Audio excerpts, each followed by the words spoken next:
Objectively. Leaving Las Vegas. The Return to Las Vegas. So No, The Leaving of Las Vegas. Yeah. Leaving Las Vegas. Leaving Las Vegas. Don't say anything. All right. I was about to say. Adapted from the novel of John O'Brien, this acclaimed drama follows alcoholic screenwriter Ben Sanderson as he drinks himself into oblivion in Las Vegas. Mm-hmm. All right. Yeah, not much more to it. So you catch on pretty quickly. There's another pretty important character that it doesn't mention. It does. I just skipped over it. Oh.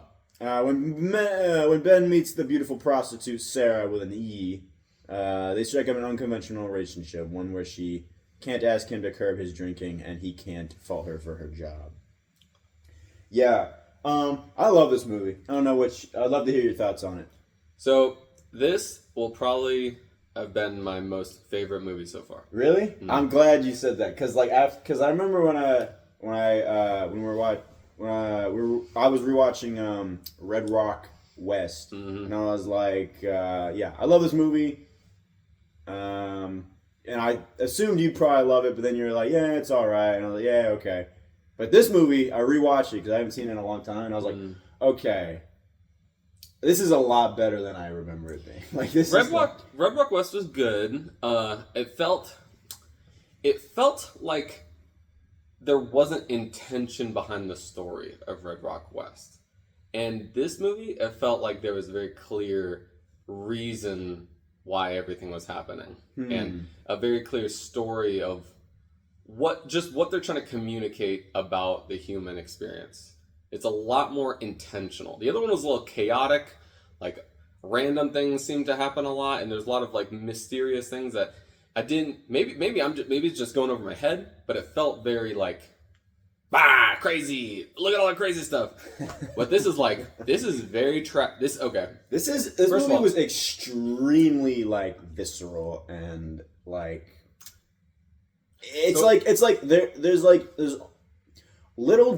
there's like maybe like very small spurts of like violence in the movie, but there's almost no real violent scenes in the movie. But it's like there's so many scenes in this movie that are so much more intense than any scene you could take out of Red Rock West. You know? And the reason I think that's true is really just because it's a lot more realistic. Yeah. It's a lot more possible that this situation could happen. It just feels more real because it's not jumping the shark. It's just showing you this sad situation of these people and these sad lives just trying to not feel sad all the time. And that just seems like such a real part of the human experience. God, it is so sad. Well, so back in Shakespeare's era, I think there were two genres: comedies and tragedies. Yeah. This was they don't do tragedies anymore. Well, this was a very good tragedy. I think the writing for this movie is just so like perfect. Like it's like just sharpened to like a fine point. Every scene, every word is just like it's just so much nuance to every character, to every line they say. So many throwaway lines you could miss in this movie that are like, wow, that is really fucking profound. And like, because I have a lot of notes I took for this movie. I probably took more notes for this movie than any other movie. I also loved Elizabeth Shue. The acting was incredible. She felt this was the best acting from Nicolas Cage I've seen out of all the movies. I think so. Yeah, it might be out of all of them we review from this point on. Because like it. Yeah, wait, what? Okay, I just had this idea. Why aren't we like ranking? I think we did on the one movie, but then we didn't rank any of the other movies. Do you mean like a tier list of like all the movies? We should have a Cage-athon tier list. We should. Am I right, people? We should take like 10 minutes at the end of this episode to just kind of like put something like that. We'll do it. We'll do it at the end of this episode. Tier list. But I want to talk about it. I like it. Because this would be at the higher than all the other ones. Yeah, like so far it's at the top. It would be the highest one. Yeah. I love this movie so much. There's so much feeling in this movie. So many. So much to like experience emotionally that, otherwise if you'd never watched a movie like this, you probably would have never even thought to think about, which is amazing. It's amazing that movies can do stuff like that too. Yeah. Like, you know, without having lived these people's lives, like, you can take something from this movie you've seen and be like, wow, I feel like I've probably met someone who's like that, or like who's like, you know, been through something similar. And kind of to your point, this is a good movie of an example where the reason why I like movies, and I don't know if you'll agree with this, but the reason I like movies so much is it because perspective. Sometimes it can give me a perspective that I've never seen before and I've never considered before, and it shows me a world that I've never knew existed, and it's like, oh, this does exist, and this is the reason why it matters to people. Yeah. And that is what this movie did very, very particularly. Yeah, I mean... You know, it wasn't just about entertainment value. It was actually showing you a different perspective. Well, I think there is something to that entertainment value, even if it's not traditionally entertaining, where it's like, it's taking this format of a movie, which is, you know, traditionally entertaining, and it's like forcing your experience through observing the movie and the characters in the movie into this, you know, like, new perspective and new, how do I explain? Like, it's like, this movie is insanely depressing. I don't think there's a scene in this movie where you're like, oh, good. Maybe there's a moment, maybe here and there, but it's always followed up immediately with something happening that's just like, oh, God. I don't think I can think of any. Like, no part of it was like I mean, maybe I could say heartwarming, but it was never like good. Only good. It was like, it was good because it's being nice. But okay, so this is what I'm saying though. Yeah. There's so much, like, every scene is just so, like, constantly just exponentially depressing. Yeah. That there's never a moment. There's a level and layers and layers of, like, I don't know. It's like, okay, so there's a famous painting. Maybe not famous, but I've seen it before, where it's a painting of it's a garbage bin in the road that is meant to be, like, picked up for trash bin. I don't know if I could find it, but it's like trash bin or trash can painting. You gotta start learning how to put pictures up on the videos too. That's true. And then you put the tier list on the video. Yeah, right on the trash can. Ooh. No, but it's a. No?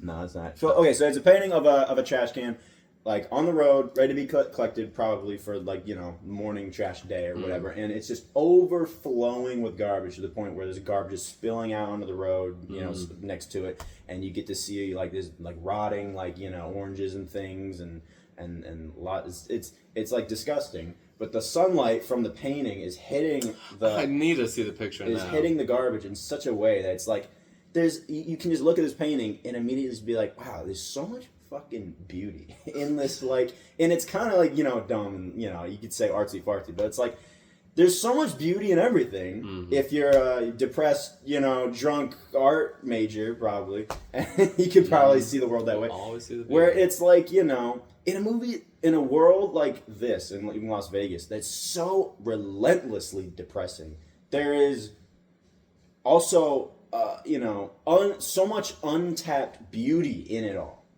You know, if you can just take a moment and, you know, and poke and pierce at that bruise a little longer, you pass a threshold to a point where it's just, you know, almost like euphoria, because it's so beautiful, because it's like, you know, an unexperienced, like, I don't know, just a phenomenon that you're now participating in. And yeah, it's almost like this, like, I don't know, you know what I mean? It really was a masterpiece because of that, and the beauty that it shows is very unique, because you start to see. I think the other side of this is that it demonstrates what. Okay, let me say it like this: when you're a child and you look at the world, and you look at the world in very, like, black or white images. Okay, I'm gonna relate this movie a lot to the movie Moonstruck. In different reasons, for different reasons. Moonstruck. Well, okay, this is like an anti rom-com. Kind of. Yeah. Exactly right. But Moonstruck did the same thing in the way that it shows this kind of shitty situation, not as bad, but it's just shitty situation of people cheating on each other, not loving each other. But it still shows, at the end of the day, it's like, it's nice. It's a hey. And this was like also these horrible situations, and it teaches you how to be mature and look past what a child would look at as all bad things. But an adult says like, okay, yeah, those are bad, but it's still good. Like you can still live life and still find happiness and still get past those things that you might shallowly call bad, but it's not as bad as it's not. There's always good to be found in everything. This movie really makes you feel good about your life. If you ever want to feel that way. That's definitely true. You ever feeling bad about your shitty job, just watch a few minutes of this movie and you're like, maybe it's yeah, not I'm happy. so bad. I'm not any part of this. Yeah. Okay. So, there's just so much to talk about. I took there's a lot of lines because this was a book originally, so there's a lot of quotable lines in it. I just want to go through a few. Zoom in so I can read that. Is there a zoom in option? Yeah, try up here. Is there a zoom in option? Yeah. There.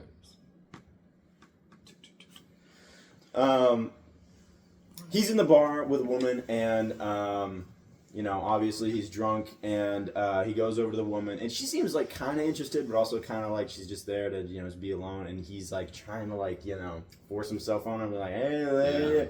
Being a little too much. And she's like, maybe you shouldn't. And she's like, maybe you shouldn't drink so much. Yeah, it seems like in this moment, like she's kind of like she would almost be interested if he wasn't so drunk, because immediately when he walks over, she's like kind of like smiling, yeah, and then she's like, oh, your breath, like you've been drinking all day, and he's like, well, yeah, duh, and it's like it's kind of sad because it's like it's almost like it's like this dude is ruining his life because of this alcoholism, but also there's another line where he's like, I can't tell if I started drinking because my wife left me, or if my wife left me because I started drinking. And it's like, it's like chicken and the egg. Like, it's almost like this guy's life wouldn't be so awful if he just quit drinking. But it's also like, we don't even get to see why he started drinking so much. Never showed his life at all. Yeah, I think that was good. It's like really pushes your imagination. You're like, wow, what the fuck happened? Like he had a whole life before this. Yeah, that we didn't even see. You just see glimpses of it here and there, but it's almost like that's like his that's the way he sees things too. He's using drinking to try and forget. Yeah. So you get to experience his life in the same way that he is remembering it or trying to forget, really. And she's like, and when she leaves, she's like, the lady's like, well, maybe you shouldn't drink so much. And I feel like she's kind of saying that, like, well, maybe, if you weren't so drunk, maybe we could have had something kind of connection.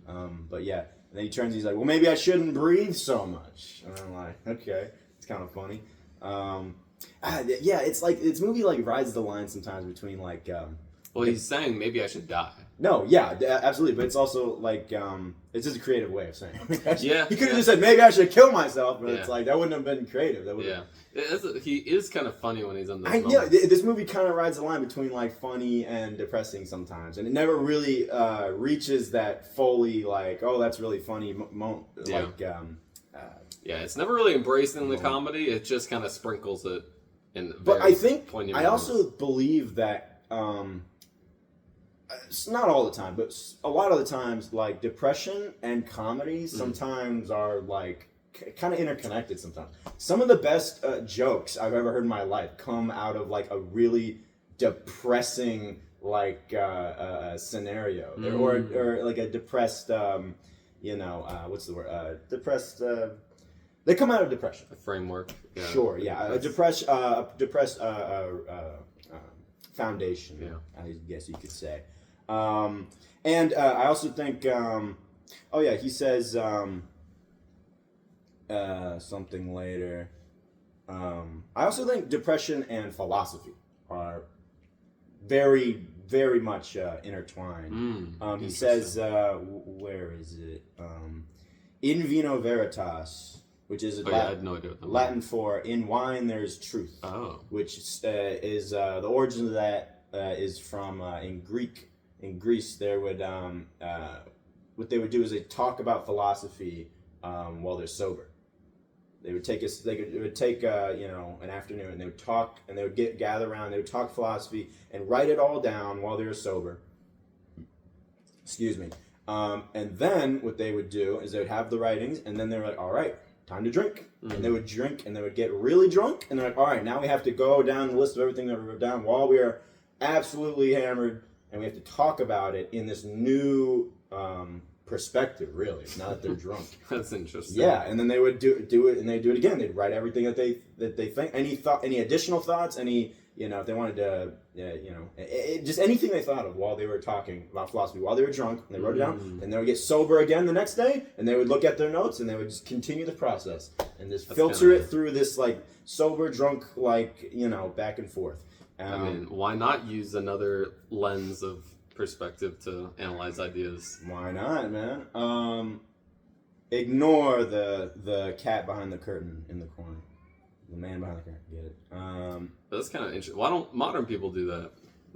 I think they do sometimes. Wait, what do you mean? Oh, I guess they've skipped the philosophy part. Yeah, I mean, maybe in comedy they do that, but they don't do that in anything else. Artists do that a lot. Musicians. Yeah, art. They do that in art. They don't do that in politics. Or they don't do that in economics. Or, hey, man. You know what I mean? They should do that in everything. It sounds silly now in today's perspective of get drunk and talk about philosophy and then get sober and talk that sounds like a waste of time and stupid. And that's what degenerates do. But back then, they didn't have any of these concepts didn't exist. It was just this is just what we do, and we do it. And it's honestly kind of and I think that there might be some value in it if we applied it to some things today, like politics. Mm-hmm. Or, I'm not saying.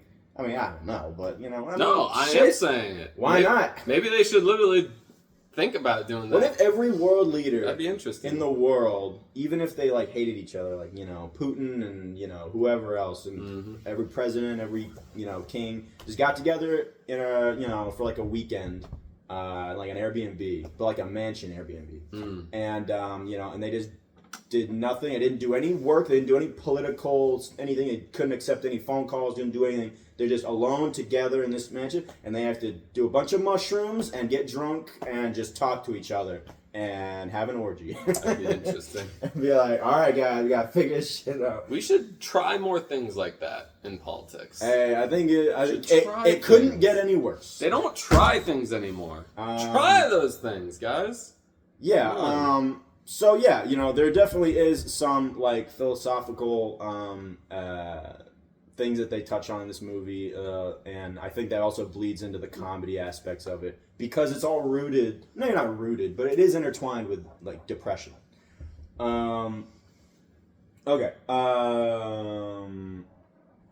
Yeah, there she is. Yeah, that scene where he went to the bank to deposit a check, and you could see how white he was, and he was just shaking.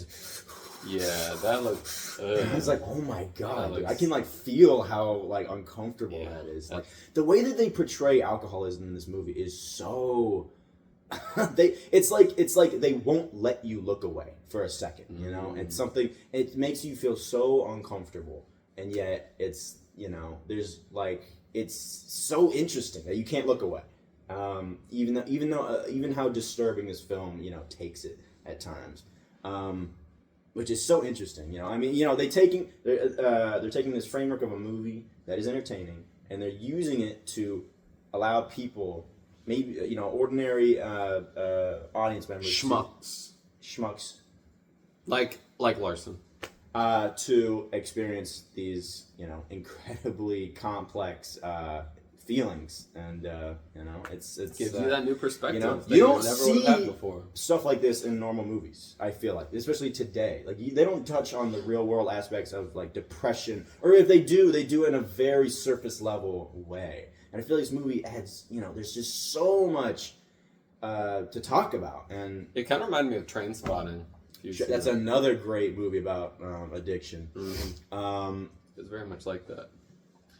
You wanna drink yourself to death, kitty? You wanna say hi to the people? The internet loves cats. Minnie, you're famous. This is Minnie. She's our darling. You're now the poster child for Objective. Right. This is the Objective kitty. Gotta put her in the thumbnail. Okay. Yeah, and then and he's just he can't even I think it was interesting. He's depositing the check to get money so he can buy more alcohol.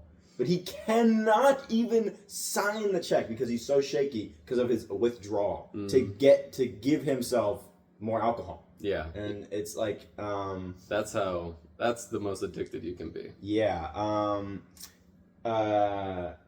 He goes to a bar to drink to try and I guess, become inebriated enough where he can sign the check. And the guy is there, and he's like, you know what time it is? Like, you should be drinking coffee. And he's just like, I'll have a margarita next. He's like, and he looked at him and he says, if you could see what I see, you wouldn't be doing this to yourself. And then he responds with, serve me today and I'll never come back in here again. Interesting. I just thought that was interesting. Like, this kind of temporary fix, like a short-term fix. He's always chasing. Without ever thinking about the long term, because if you think about the long term for a second, then it stops becoming, I guess, fun. Maybe? You can't think too long. No, you can't think. You can't think far ahead. Yeah, I mean, you can think long. You can think. What does that mean? Think long. Think long, like think for a long time. Think about the same thing for a long time. He goes to. He moves to Las Vegas. He starts. I mean, oh my God, dude. Every scene is just so fucking drunk. And I love how Nicolas Cage is acting. He's just like, he's very, what's the word? Diverse, I guess, in his acting. Because there's, the whole movie isn't just him. He's always drunk. He's always I'm drunk. You have to play it at times when he's going through withdrawals. So he's very, like, shaky and mentally, like, not there. And then, he comes back to sign the check, and he's immediately like, woo! Back to sign the check! Oh! Straight as a rock. Steady as a rock. Whatever he said. And, then he's very, like, upbeat. And then there's this kind of mellow attitude that he takes on later, like, when he's just kind of, like, starting to drink after, going through withdrawals and beginning the process of getting drunk again is kind of the middle portion where he's just kind of like mellow. He's like, oh yeah. It's like very, it's so super complicated to keep track of this. I feel like if I was Nicolas Cage, just, making sure in each scene if I'm, okay, here I'm sober, here I'm, middle ground, I guess, and here I'm completely wasted. The range he has is incredible. That we can control these levels of, like, drinking. But it was very convincing performance from Nicolas Cage. It was never not convincing. Yeah. That's why it was so, like, disturbing, really. He goes to the motel and it says the whole year in.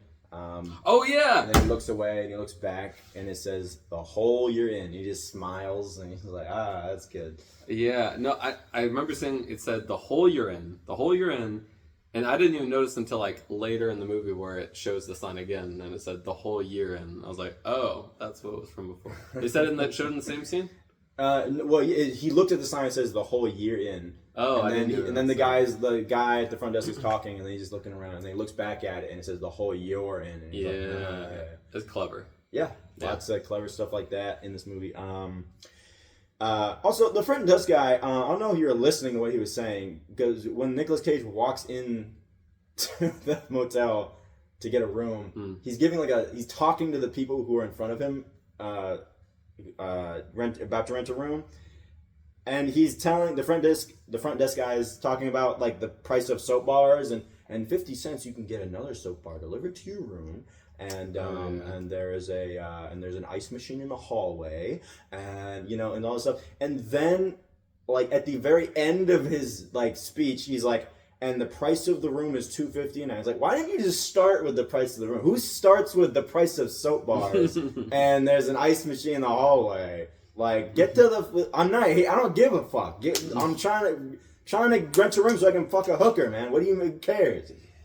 I didn't even notice that. Yeah, I just thought that was funny. The relationship between him and the Sarah is so interesting. Her character is very interesting, very tragic. She is so she's a hooker, and she moved from LA to Vegas, I guess, for more money, because she figured there'd be more money. And she has like a pimp kind of guy relationship. Definitely a pimp. Where he's like Slavic and Yuri. Mm-hmm. And from Slovenia. That character is interesting, I feel like, because what ends up happening to him later, I thought was like, bizarre, but also like interesting, like kind of. He's starting to lose his marbles. It makes you question something, because I thought he was kind of like a one-note character for a while, and then later he's just kind of like, oh, this dude is like. He's not a bad guy. He's actually, he's a bad guy. No, he's definitely. He's also like starting to turn. Yeah. Can't think that good. Yeah, and her character. I have a lot to talk about her character. That actor, the actress, what's her name? Elizabeth Shue. Yeah, really great. Performance. Man. You know what I thought was really interesting about the way she performed is that she did not do the normal actor acting, because I felt like she didn't use facial expressions as much as normal actors use them.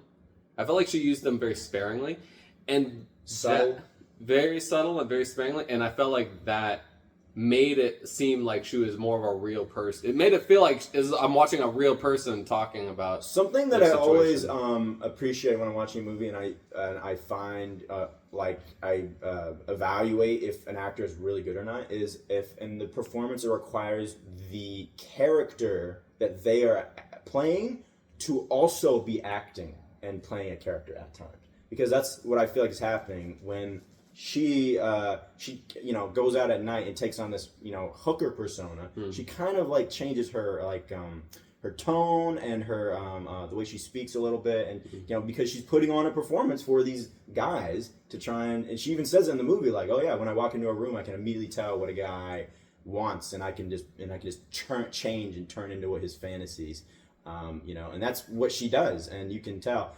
When they first go to the room together with Nicolas Cage, like she's kind of got this like kind of sexy girl, like hooker kind of like attitude or persona, and then when she realizes like he's not into it, or he can't come or whatever, and she's kind of like, what's going on, and then you kind of like and then it kind of like switches back to her real self. Yeah, that's very true. And that takes like meta acting. It takes a lot of skill to act as someone who's also acting as someone else. It's meta acting.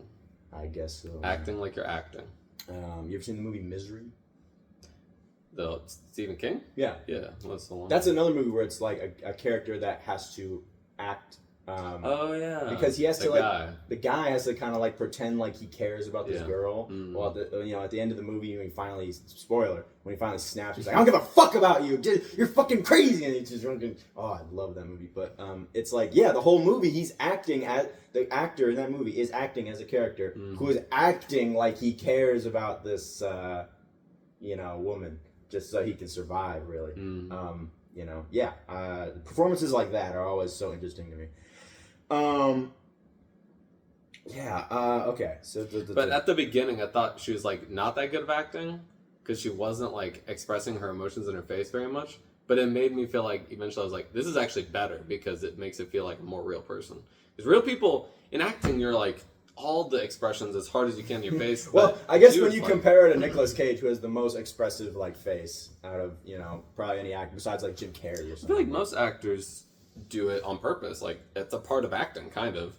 Yeah, but, sure. But when you are able to dial that back a little bit, I feel like it increases the effectivity sometimes, and she did a really good job of that. Yeah, very excellent acting. Excuse me. All right. So they meet, and then I guess she sees he's like different than most guys who buy hooker, and he doesn't even. It's so he's so he's so obsessed with his goal of drinking himself to death. He like doesn't care about anything else. He never really even enjoys like women like anymore. He doesn't enjoy any. He doesn't eat food. So that was something I noticed. He never ate anything. No, except for rice. But he didn't even eat the rice. He didn't. He ate the ice. But he ate the ice. That was just so interesting. Which is just inky. No, but I was thinking about the ice. I was like, why did it show him eating ice? And I think I realized it's because it's just showing him. That's just drinking more alcohol because there's alcohol in. I also think it's because like he can't I think he doesn't want to eat, right? Because he wants to drink himself to death, and he doesn't want to interrupt that process by eating anything that might make him better. It might give him might make him less drunk, might absorb some of that alcohol. Yeah. So he's kind of like simulating this feeling of eating something by eating nothing. It's just ice, just chewing on ice. Yeah, but even still, that ice is going to make him more drunk because it just was touching alcohol. So, even eating is still going to make him drunk. Yeah, it's kind of like impressive how dedicated he is and how obsessive he is with like accomplishing his goal of drinking himself to death. Like he like it's fucking crazy how locked in he is to doing this. And it's like he's so obsessed with that he doesn't care about anything else. Mm-hmm. Like he hires this hooker to, I guess she assumes that you're gonna have sex, but then he's like, no, I just want to like talk and like sit around and stuff. And it's like he doesn't even enjoy anything like but drinking. Like I don't even know if he even really enjoys drinking anymore. Like it's hard to tell. I don't think he enjoys drinking. I don't know what it's to not go into the It seems okay. So we talked about how this movie is like very relentlessly depressing, but there is like the only glimpse of joy in this movie is their relationship. Is like he describes it as like, oh, you're my angel. Like it's like.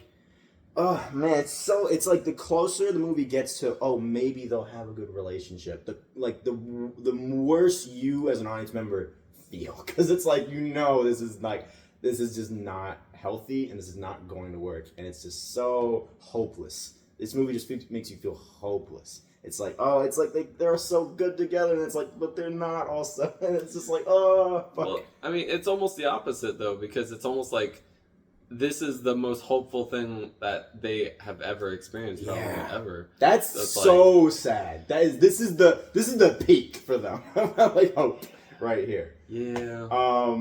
But it's also beauty in it because it's like they found each other. So I think the reason why one of the reasons why the relationship is so special, is because up front, the very first thing he does is hire her to be a hooker. And then the second thing he says the next day, or next couple days, is something along the lines of, never ask me to not drink. Okay, so never. I think that's really interesting too, because she wants him to live with her. Because he says he's planning... She wants him to live with her. Is that what I said? I don't know. I don't know. But she wants him to live with her, and he says it'd probably take around a month to kill himself. 4 weeks with alcohol.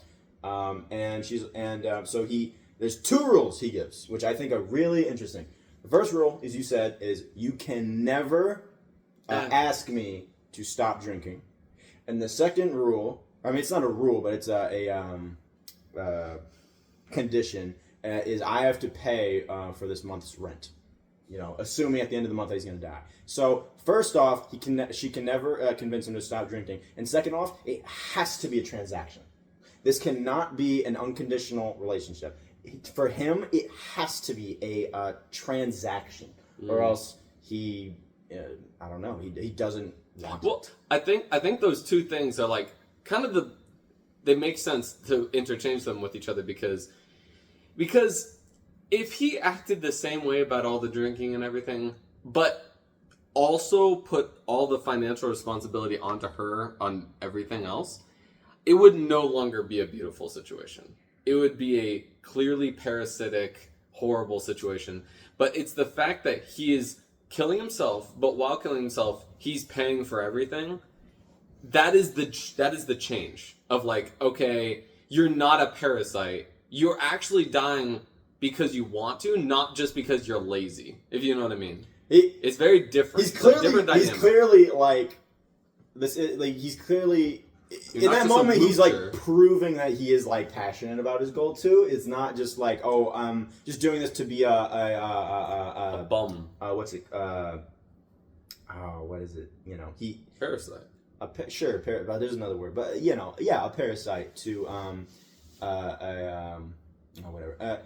He's not just doing this because he wants like a free place to stay, and that's the point. He's like, very specifically like, I am not going to be a bother on you. Yeah, and he's very clear. Like there's like few moments in the movie where he's like, "Oh, I'll just go to a hotel or just continue this or whatever," and she's like, "No, stay, please." And it's like, oh, it's so sad because you can tell she agrees with his condition to not ask him to, or for the most part at least, to not ask him to stop drinking.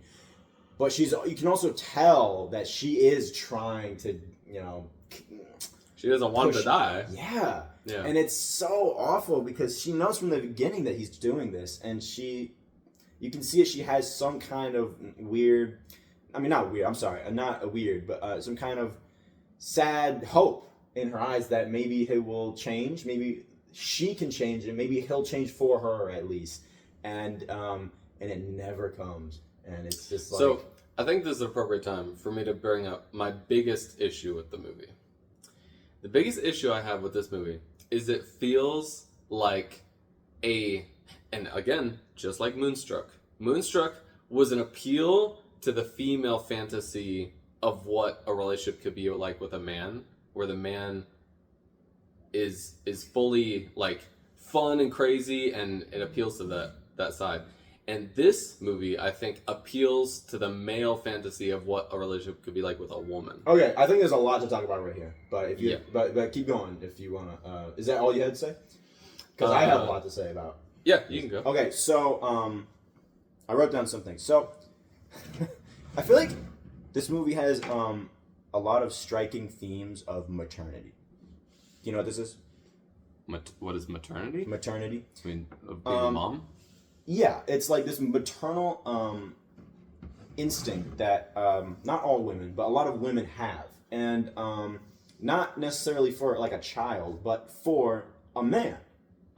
Because, you know, more often than not, you'll see a woman being in a relationship with a man, and the man is a complete fucking piece of shit, treats her like garbage, and she cannot help but be obsessed with him and cling on to him no matter what.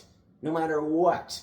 And it's like, you see this again and again, and it, you know, it's really sad, but it's, you know, it's almost like, you know, nothing in life would ever, you know, give them any happiness other than this is even parasitic. I mean, this unhealthy relationship that, you know, they cannot help but, you know, being completely 100% you know, devoted to.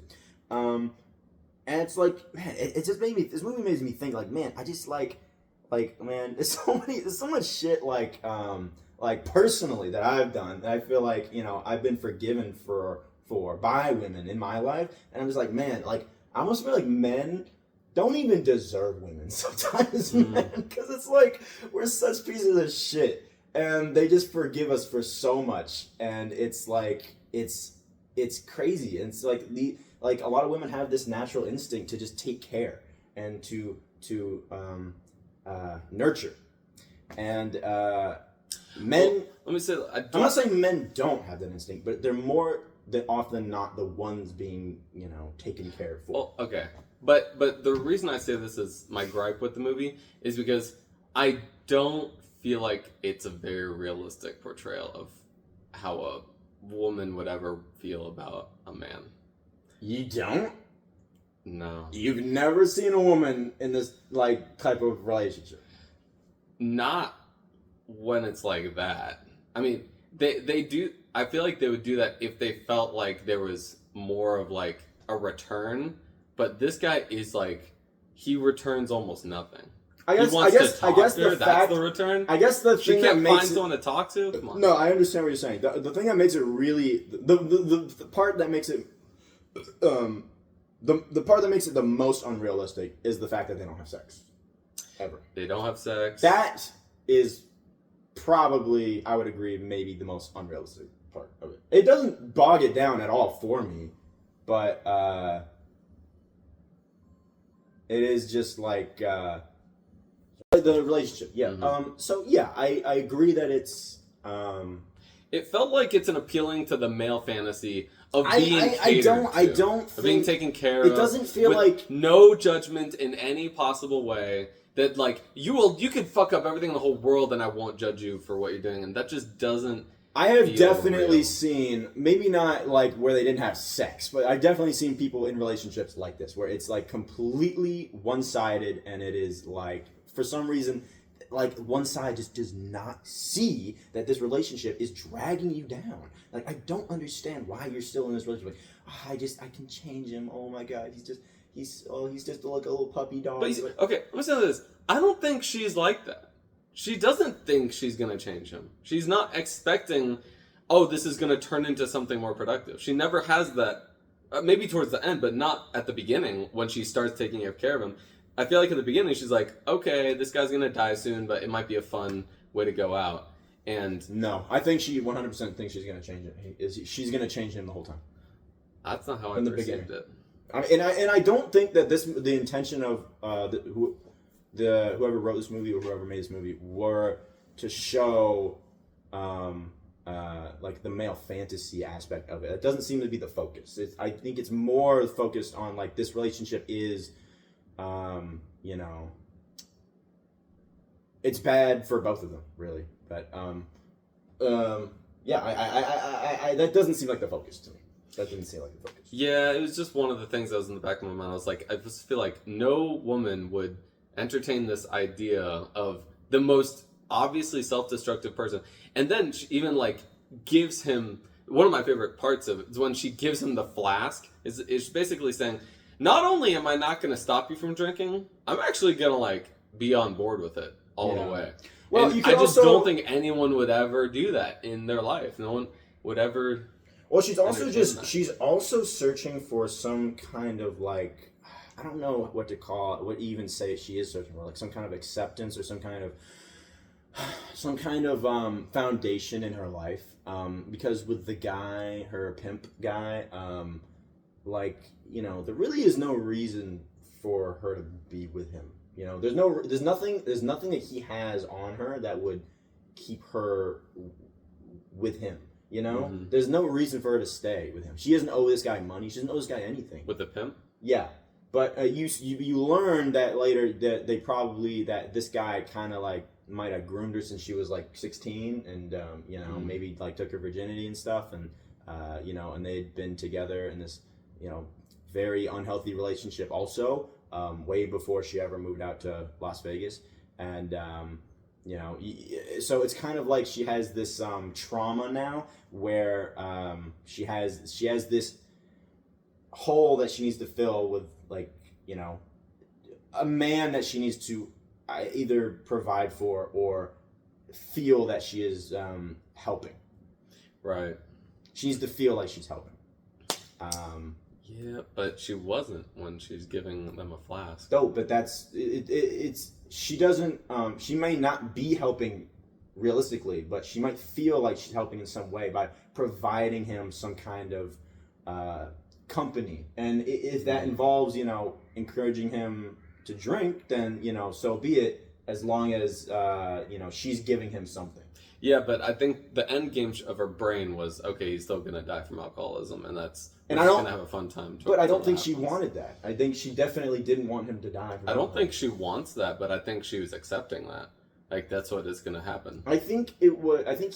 No, she definitely didn't want it. I don't think she was 100% accepting of it. I think towards the end she was stopping that acceptance. I think at the end she started to reveal her true feelings that she didn't want him to die. I think her feelings changed.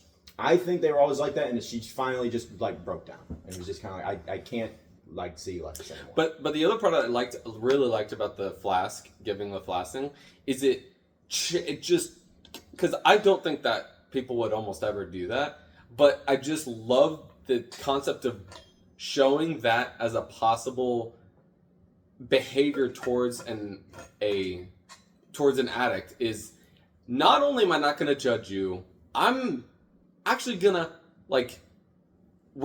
I'm gonna give you a good, even better time. I'm like, thumbs up, keep it up. If that's what you're all about. I think that feeds into her, her nurturing kind of, what's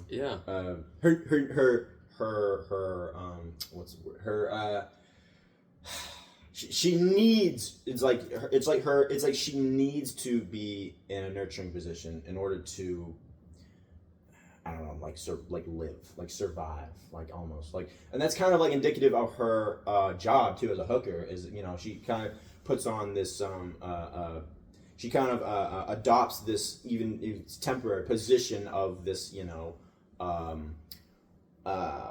a woman who will provide you with any of your all your fantasies or whatever, and for some money, and I mean, but at the same time, I don't think she would have given him the flask if she wanted him to survive. And it's not saying she doesn't want him to survive, but it's like, this isn't going to be a long time, but it's going to be a good time kind of idea. And that concept is, I feel like it's so powerful because it's so freeing. Because every aspect of everyone's life throughout all of time is, how can I live a good life, a productive life, a healthy life? But when you free yourself from that concept and say, you know what? Fuck all that. I'm just gonna freaking go at 1,000,000 miles per hour until I'm dead. That is probably the most freeing concept you could ever imagine in your life. Sure, yeah. And it's so powerful. Well, but it's definitely not trying to pursue a healthy outcome. Maybe you are right in some ways, but I think that there's just so much nuance to the writing also that it maybe we're both right, I think, because it's I think she might not even realize it herself, I think, initially, that she doesn't want to see him die, and that she realizes it maybe halfway through the movie or towards the end, that she never really did want this.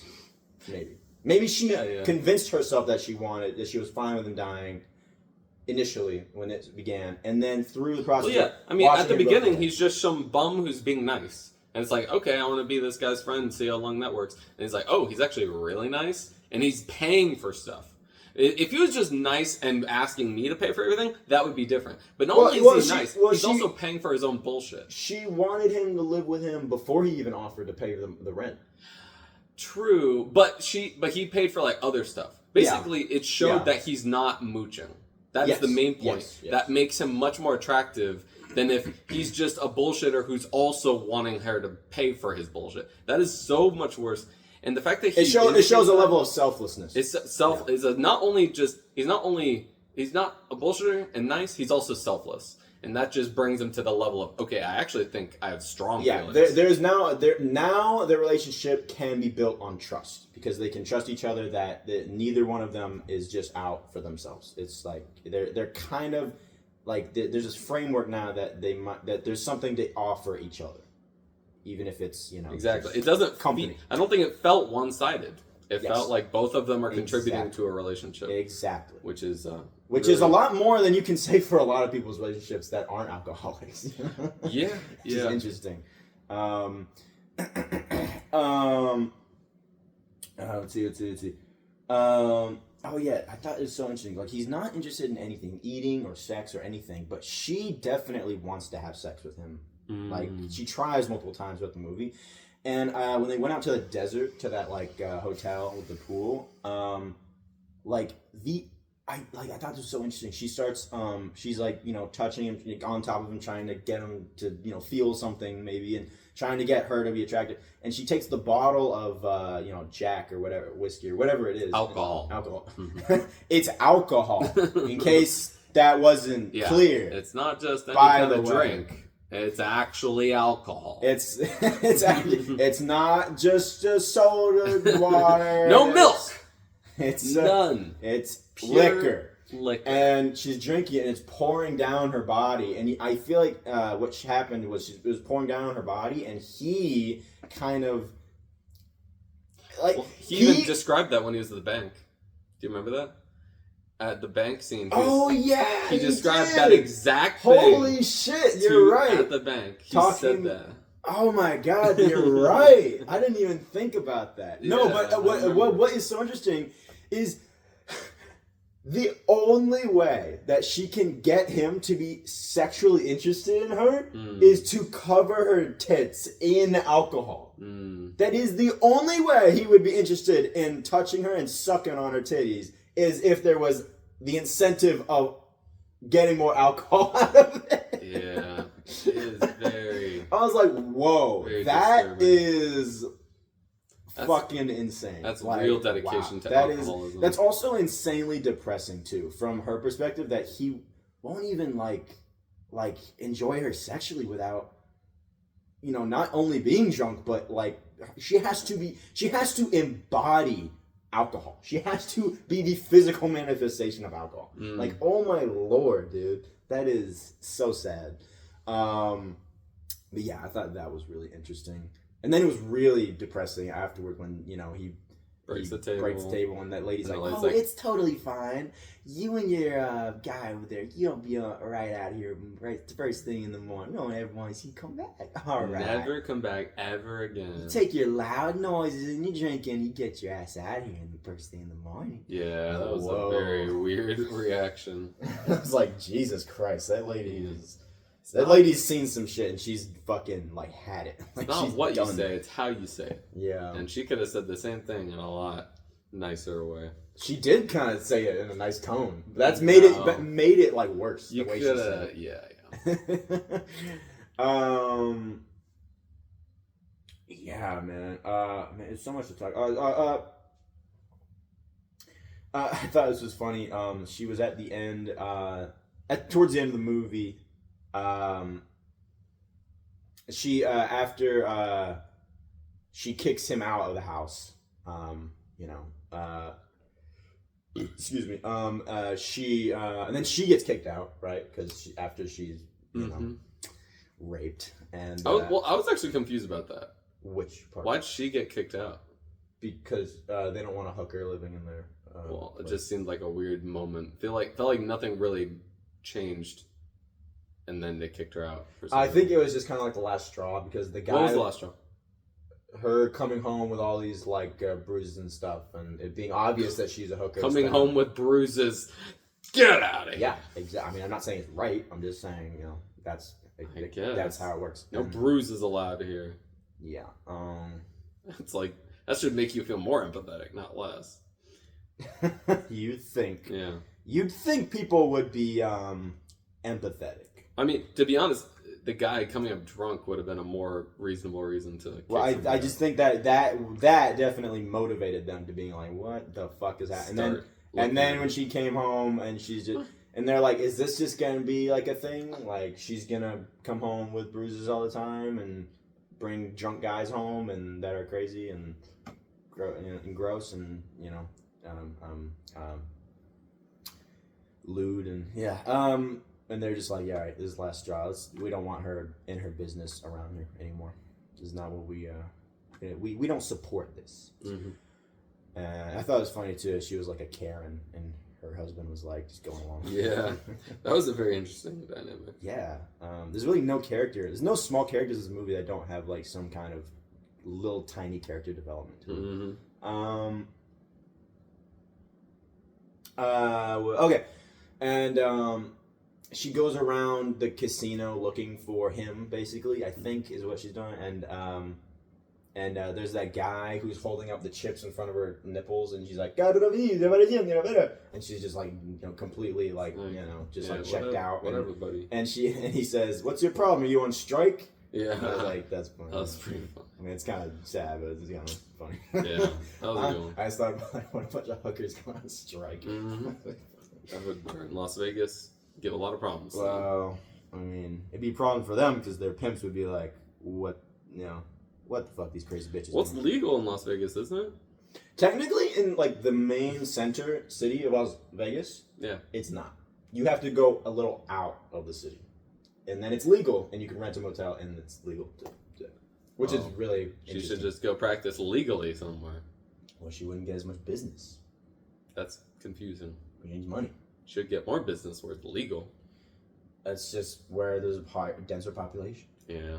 I mean, you'd think the dense population would follow the legal hookers. Yeah, that's what I'm saying. How about we move Las Vegas to one of those? Why don't we take Las Vegas and push it somewhere else? Yeah, somewhere legal.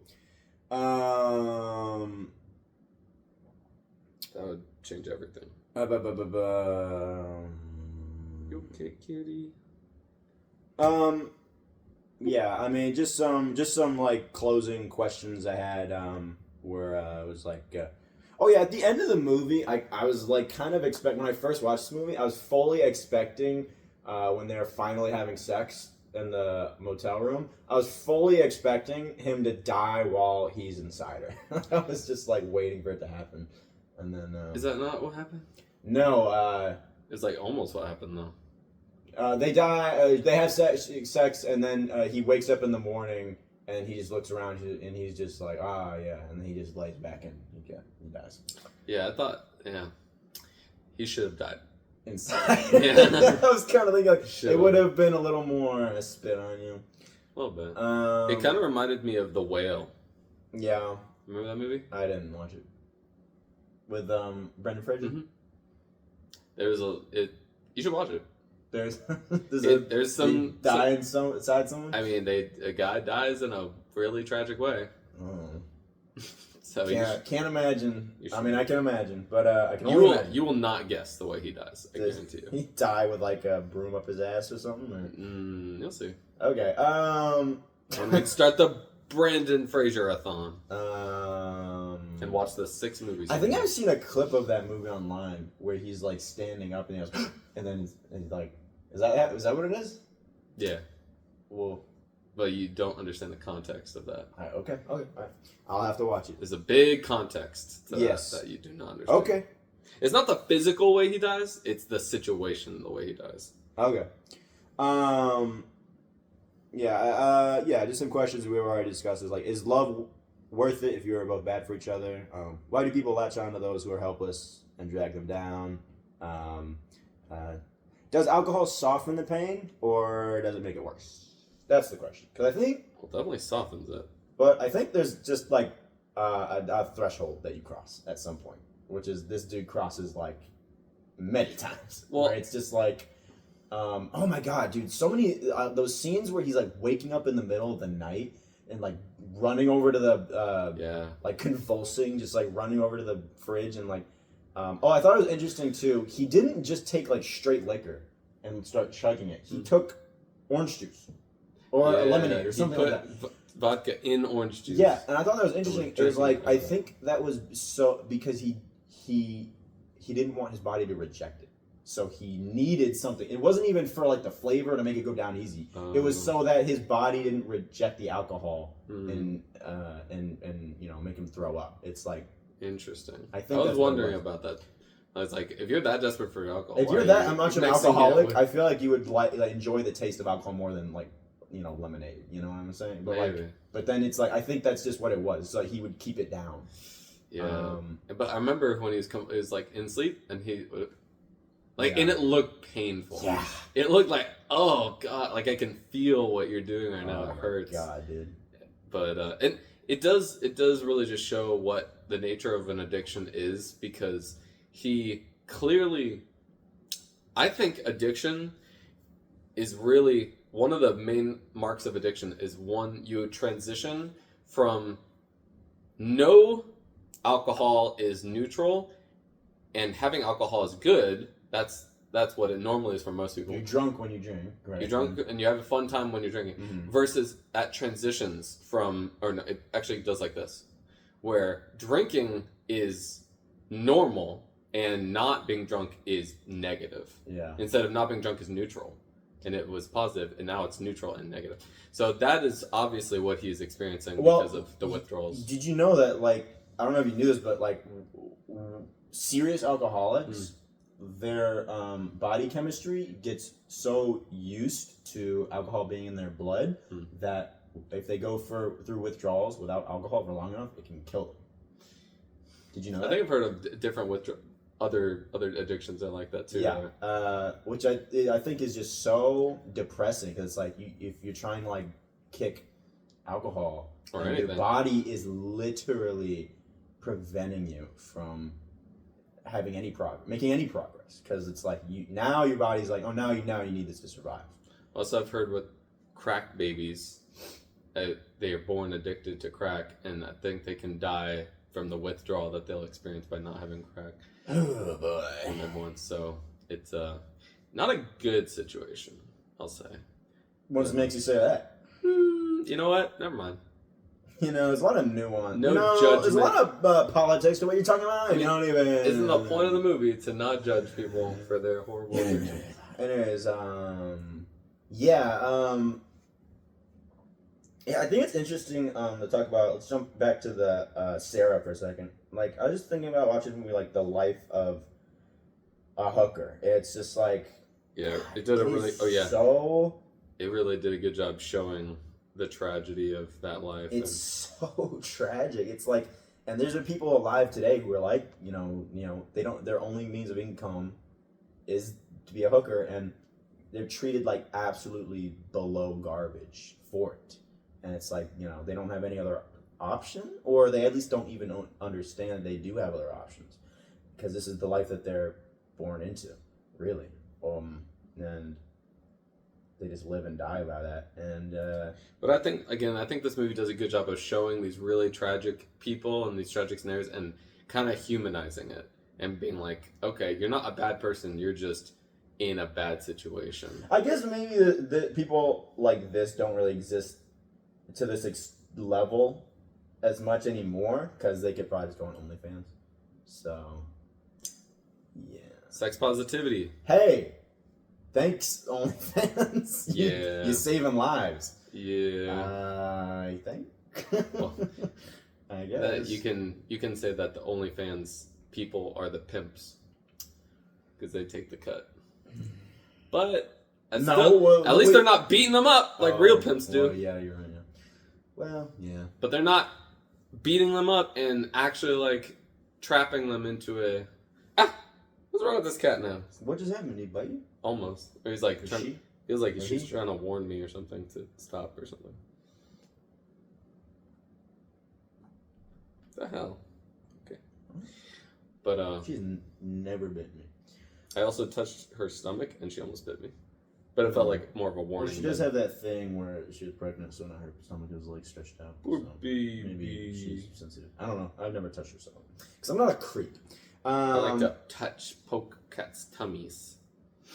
So yeah, I mean, really good movie. Yeah, yeah. I thought it was interesting where she went back to her pimp guy, the Slavic guy, and she's like, I'm watching this in the scene, and I'm like, well, she doesn't need this guy, so I don't know why she's giving him money, but she's obviously some kind of sick relationship that they have where she needs him for some kind of approval, I guess, and she goes, he brings the money, and he doesn't even care about the money. He's like going through a schizophrenic episode. He's like, listen to the walls, they're talking about me, and she's like, I don't even. Like, he said, "You okay?" I don't even know what to say to you. Okay, like what? And then he just sits down and he's just quiet and he's looking at his feet. And he's just like, and then don't come back. And then after that, she walks out and you see gang members walk past her towards him, and then they never show what happens. So I really like that because it's just like it's kind let your imagination fill in the blanks. It's like eerie. It's like, oh jeez, man. It's like something's. I could probably take a guess of what's about to happen, but it's we saw those guys earlier too. You remember? When he was at that gas pump. Yeah. That's right. Yeah. Oh, I like the scene where at the beginning when he's taking all of the stuff out of his house and burning it because he's ready to go while he's doing shots and just like ready to go move to Las Vegas. Right. I thought that was interesting. with that music playing, that really pumped up music, and it's almost like it's like I don't know, it's not a happy scene, but it's a it's interesting. It's like he's got nothing left in his life to gain or lose, where he's just like, he's burning all his stuff in his house now to kind of symbolize that, like, his life is over, first of all, but also just like he doesn't care. Like, there's nothing holding him to this world now. There's nothing keeping him here. You know, yeah, and he just packs up all his stuff and leaves it out there on the road, in garbage bags. And it's like, wow, dude, imagine doing that. Imagine taking everything in his house and just, like, burning half of it and packaging the rest of it in garbage bags and just putting it out in the lawn and just driving off. Like, that's like, I mean, if you're about to die, I mean, this stuff is meaningless. So it's like, technically it's meaningless. The only meaning is what you give it. This is all materialistic stuff, and it's like, wow, that's it's like a baptism. You're reborn. That's what it is. Like it's like a cleanse, like cleansing yourself of all these material things. Let me shed my skin that are like anchoring you to the real world. Now you're enlightened, and you're like, I don't give a fuck. Yeah, let's go, just drink. Wow, yeah, man, what a ride. What do you think the title means? Leaving Las Vegas. Well, he's dying in Las Vegas, so he's leaving Las Vegas. Yes, sir. Yeah, that's the goal, at least. I guess. I'm gonna leave Las Vegas. One way or the other. In a body bag. or otherwise. Or that's it. That's it, really. That's the one. That's the way. And drunk. I'm not gonna leave Las Vegas until I'm dead. Yeah. His death was also very disturbing looking. God, it was such a slow death too. It made me be like, man, maybe you shouldn't have chose to die like that. Maybe you should just like blow your brain. Yeah, that looked like that much more painful than. But well, that's the thing, is like alcohol is like a numbing, thing. So it's like he'd rather die numb.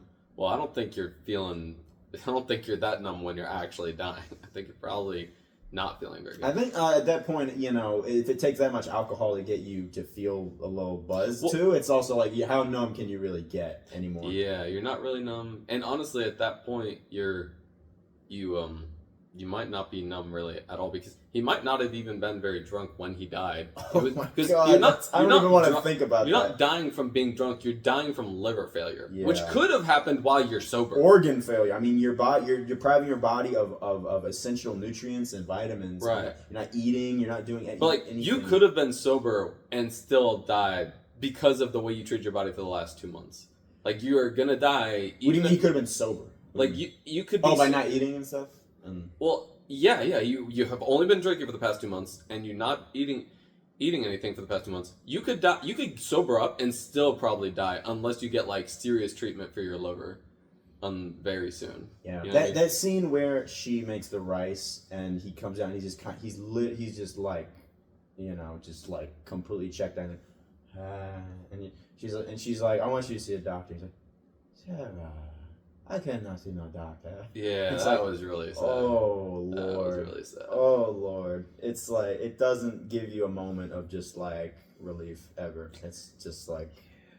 I also like how she said, I want you to see a doctor, instead of, I want... That's right. Yeah. Instead of, I want you to try to sober up, because I want you to see a doctor is, like, trying to work within your dynamic of, I'm not allowed to ask you to sober up, but obviously... Stay within the parameters while also just like... Obviously, if you see a doctor, what the doctor's going to say is you need to stop drinking. So. Yeah, I think she also said that for herself, too, in a way, because it's like she couldn't live with herself, probably, after he died, if she never once even tried, at least a little, to do something about it.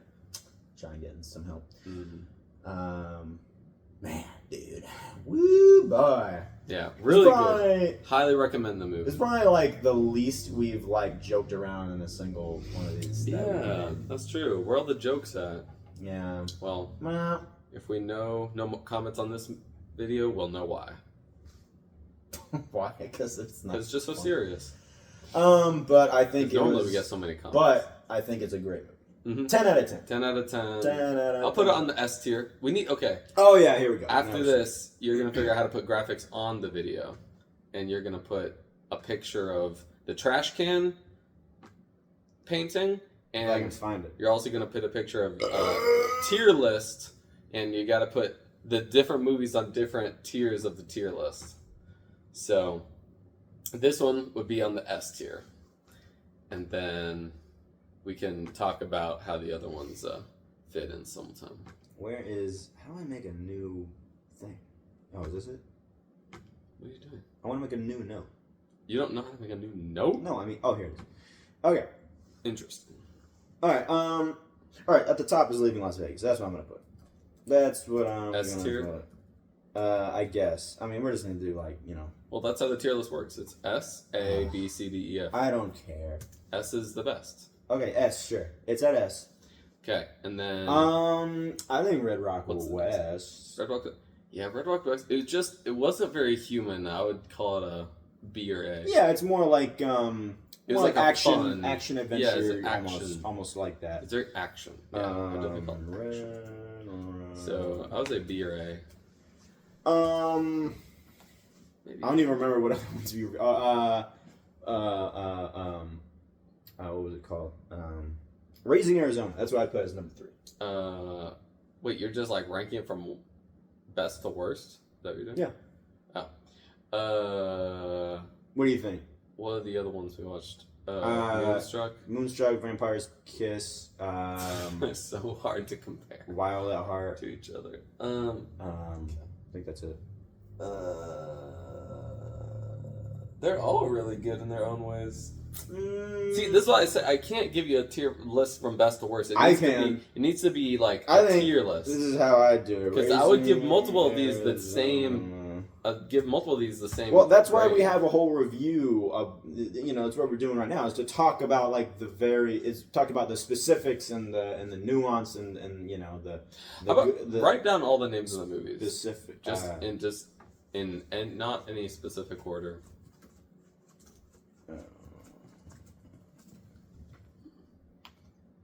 What was the other one?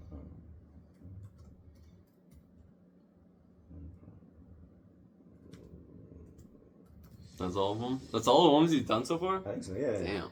Feels like we've done more. We barely scratched the surface. Okay. So, number 1, Leaving Las Vegas. Number 2, Red Rock West. Number 3, Raising Arizona. Number 4, Moonstruck. I mean, it is good. I think Vampire's Kiss is above Moonstruck. Yeah. I think Wild at Heart is probably at the bottom. No offense to Wild at Heart. It's good, but I don't know. Yeah. It could be better. Yeah. It felt a little disconnected. It's missing something, I feel like. Yeah. I don't know. What is Wild at Heart missing? Felt like it wasn't. It felt like it didn't know what it was.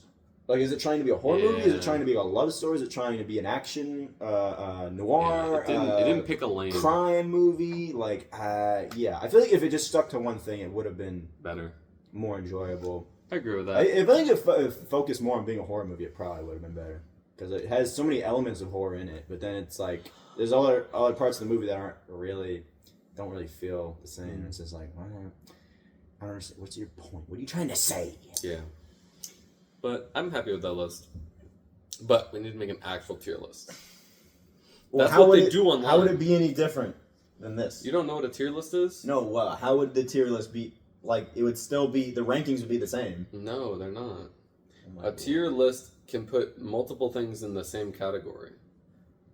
So, think of it like this. This is how tier lists normally are.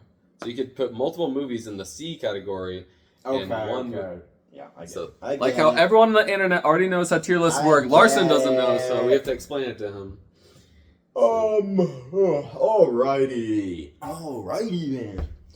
Yeah. Great movie. Great discussion. Definitely go see this movie. Yeah. Highly recommend not for children. Well, yeah. Depending on the maturity of the child. If you have a 12-year-old who has the maturity of a 25-year-old. Okay, maybe. Regardless of maturity level, what age would you think would be appropriate to watch this movie? Would be appropriate to finally watch this movie? 25. 25. 48. It's really... It's a lot. Okay, let's put it like this. I can't... Okay, unless you're talking about, like, someone just exploding in gore kind of movie, it doesn't get more serious, the topics of this movie, than this. It's because, like, you can't get more serious. A movie like... talk about sexual assault, like Terminator, addiction, or Predator, where it's just, like, really violent and crazy and disgusting, blood and gore. And it's like, okay, there's a level of... violence. No, there's a level of like fantasy to this. Right. It's like real life is not. Yeah. Real life is a lot like more like.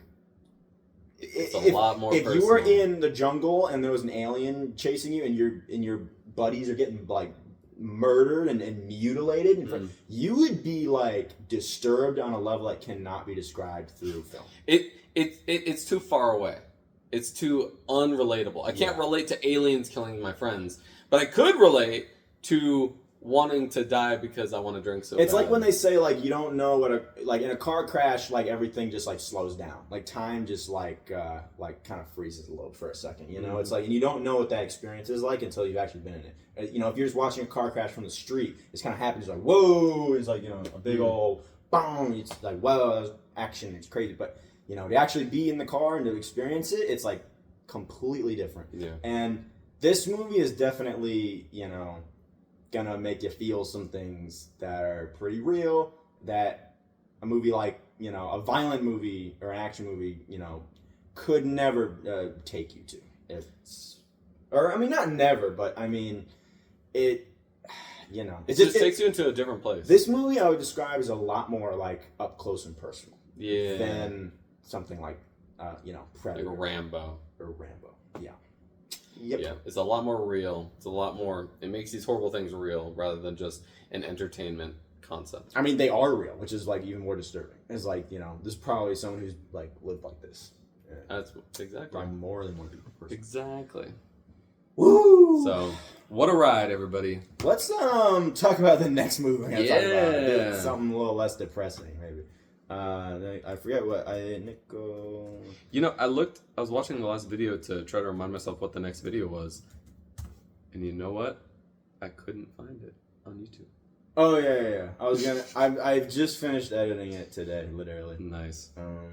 It's alright, but I'm gonna upload it today. I might upload this tomorrow. I don't know. But all things will be uploaded this weekend for sure. What the heck?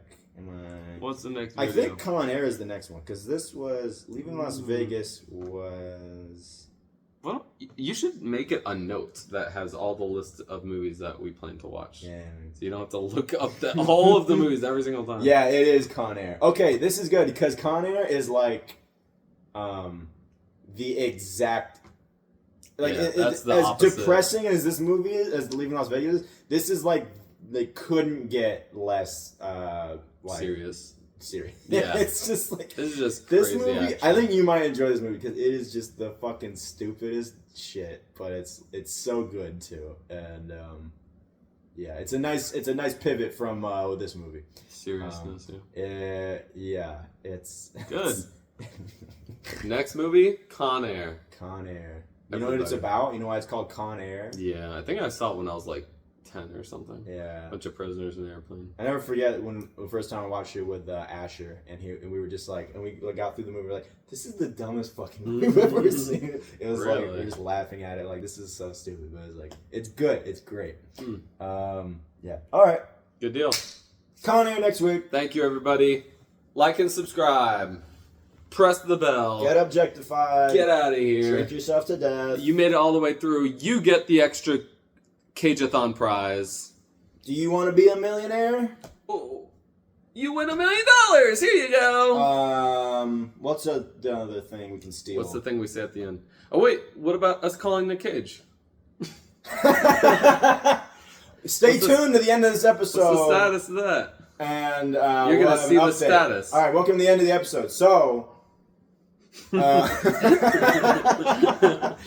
All right. Nick Cage. What progress have we made towards finding Nick Cage? All right, we're getting close. We're finding you. We're getting closer. Okay, so we've talked to our connection to the Nick Cage Hollywood sphere. Yeah. And we're starting to enter. We have just begun a step into the process of. We're starting the insertion. Maybe getting him. We're inserting ourselves into it objectively. Okay, and he's gonna call in, and we're gonna give him all of our opinions. We're gonna show him our tier list and ask him what he thinks about it. Yeah, and then we can finally have the connection. We're gonna show him pictures of our bodies, and we're gonna be like, "What do you think?" Yeah, Nicholas. Do you think I'm handsome, Nick? Nicky. Tell me in the comments, Nick. When you watch this video, Nick, answer in the comments. Do you think I'm handsome? Nick Cage's YouTube account. Like, oh man, you guys are actually pretty handsome. Good. that one guy is real handsome. The other guy, I don't know. That guy could work on. I could take it or leave him. Mm-hmm. Alrighty, thank you. Good night. Goodbye. Bye.